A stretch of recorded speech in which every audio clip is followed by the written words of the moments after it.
ಇವರ ಹೆಸರು ಸಣ್ಣ ತಮ್ಮಣ್ಣ. ಇವ್ರ ತಂದೆ ಒಳಬಸಣ್ಣ ಪ್ರಸಿದ್ಧ ಜನಪದ ಕಲಾವಿದರು.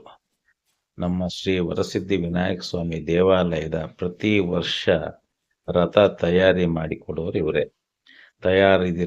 ತಯಾರಾದ ರಥವನ್ನ ರಥಬೀದಿ ಉತ್ಸವ ಮಾಡಿ ವಾಪಸ್ ತಂದು ನಂತರ ರಥೋತ್ಸವದ ನಂತರ ರಥದ ಮನೆಗೆ ಸೇರಿಸಿ ರಥದ ಎಲ್ಲ ಇದನ್ನ ಬಿಚ್ಚು ಇಟ್ಟು ಅದನ್ನ ಮುಂದಿನ ವರ್ಷದ ಜಾತ್ರೆಗೆ ಸುರಕ್ಷಿತವಾಗಿ ಇಡುವಂತ ಕೆಲಸ ಮಾಡೋರು ಇವರು. ನಮ್ಮ ಹಾದಿ ಬೀಸಿನ ಕಲ್ಕೆರೆಯ ನಮ್ಮ ಸಣ್ಣ ತಮ್ಮಣ್ಣ, ಇವರಿಗೆ ಸಣ್ಣ ಹುಡುಗ ಅಂತ ಕೂಡ ಜನ ಕರೀತಾರೆ.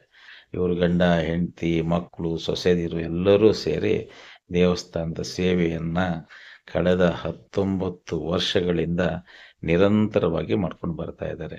ಹಾಗಾಗಿ ಅವರು ನಮ್ಮ ದೇವಸ್ಥಾನದ ಅವಿಭಾಜ್ಯ ಅಂಗವಾಗಿದ್ದಾರೆ.